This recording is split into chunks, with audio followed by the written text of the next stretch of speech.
saya akan menyampaikan evaluasi dari PSBB ketat yang dilaksanakan di DKI Jakarta pada tanggal 14 September sampai 5 Oktober 2020 lalu. Pada saat itu, PSBB diperketat dilakukan setelah perpanjangan PSBB transisi selama 5 kali berturut-turut sejak tanggal 5 Juni sampai 13 September 2020. Mengapa pembelajaran ini penting? Karena kita harus belajar dari pengalaman. Perkembangan kenaikan kasus yang terjadi secara signifikan, bahkan 7 kali lipat dari awal PSBB transisi, ini menyebabkan pemerintah Provinsi DKI Jakarta mengambil langkah tegas untuk memperketat PSBB selama 4 minggu. Seperti yang terlihat pada grafik, pada awal pelaksanaan PSBB tanggal 14 September, penambahan kasus positif mingguan berjumlah 7.746 kasus. Kemudian masih bertambah di minggu kedua menjadi 8.477. Dan baru terlihat penurunan pada minggu ketiga pelaksanaan, yaitu 8.409 kasus. Penurunan ini bertahan hingga 4 minggu saja, hingga akhirnya kembali meningkat pada 2 November 2020 hingga saat ini.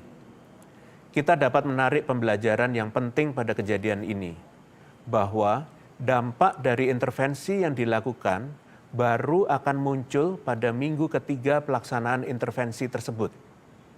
Sedangkan dampak dari kejadian yang memicu penularan seperti periode libur panjang biasanya terlihat lebih cepat, yaitu dalam 7-10 hari saja. Untuk itu, pelaksanaan intervensi seperti pembatasan kegiatan masyarakat tentunya membutuhkan waktu untuk dapat kita lihat dampaknya. Dalam 1 minggu pelaksanaan yang lalu, evaluasi yang dilakukan menunjukkan belum adanya perubahan yang signifikan.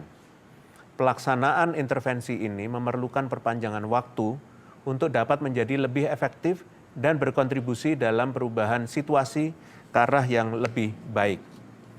Evaluasi ini juga mencerminkan bahwa intervensi yang dilakukan ini belum mampu menimbulkan kedewasaan dan rasa tanggung jawab terhadap perubahan perilaku pada masyarakat. Apabila kita semua belum mampu belajar dan menumbuhkan rasa tanggung jawab, maka seperti yang tampak pada grafik, penurunan kasus hanya akan terjadi sesaat. Dan hal ini akan terjadi lagi setelah pembatasan kegiatan berakhir. Pembatasan kegiatan yang saat ini dilakukan hendaknya dijadikan proses adaptasi kebiasaan baru di tengah masyarakat dalam aktivitas sehari-hari. Kebiasaan baru ini harus dijalankan seterusnya sebagai upaya agar kita bisa tetap produktif di tengah pandemi.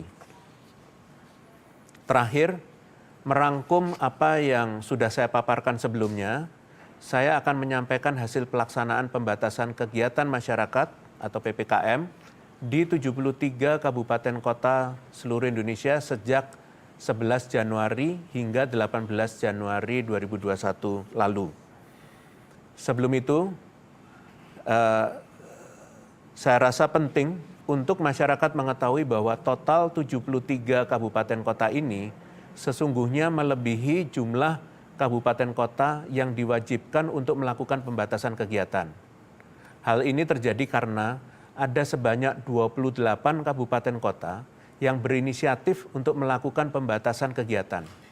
Adapun kabupaten kota tersebut adalah Ciamis, Garut, Boyolali, Brebes, Klaten, Tabanan, Kuningan, Karanganyar, Kota Magelang, Kudus, Pati, Rembang, Sragen, Sukoharjo, Wonogiri, Kota Banjar, Gianyar, Ngawi, Lamongan, Sidoarjo, Klungkung, Blitar, Madiun, Cirebon, Kerawang, Majalengka, Subang, dan Sukabumi.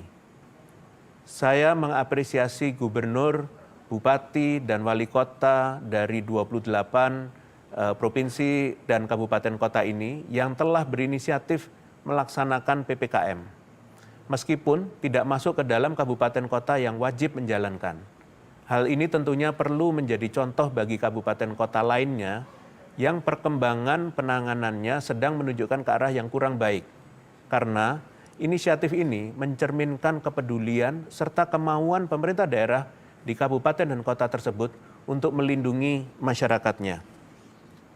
Sejalan dengan instruksi Menteri Dalam Negeri nomor 1 tahun 2021 bahwa daerah yang seharusnya melaksanakan pembatasan ialah daerah dengan persentase kasus aktif di atas 15,8% dan persentase kematian di atas 2,87%, persentase kesembuhan di bawah 81,35%, dan persentase keterisian bor di atas 70%. Berdasarkan hasil monitoring dan evaluasi selama 1 minggu, terlihat bahwa berdasarkan indikator kasus aktif, sebanyak 46 kabupaten kota mengalami peningkatan, 24 kabupaten kota menurun, 3 kabupaten kota tidak mengalami perubahan. Dan berdasarkan indikator kematian, sebanyak 44 kabupaten kota mengalami peningkatan, dan 29 kabupaten kota mengalami penurunan. Berdasarkan indikator kesembuhan, ini sebanyak 37 kabupaten kota mengalami penurunan dan 36 kabupaten kota mengalami peningkatan.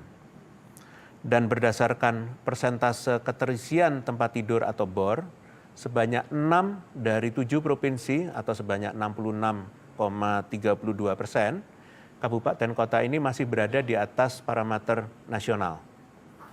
Hasil monitoring ini juga menjadi dasar keputusan perpanjangan pemberlakuan pembatasan kegiatan masyarakat sampai 2 minggu mendatang. Sebagaimana yang secara resmi telah disampaikan oleh Kementerian Dalam Negeri, mengingat dampak kebijakan gas rem ini belum sepenuhnya memberikan hasil yang maksimal. Kembali saya mengingatkan bahwa dampak dari intervensi terhadap kenaikan kasus selalu memakan waktu lebih lama dibanding dengan dampak dari pemicu penularan. Sehingga perlu adanya pelaksanaan kebijakan ini secara sungguh-sungguh untuk menghasilkan perubahan signifikan terhadap kasus COVID-19 kepada seluruh indikator yang ada.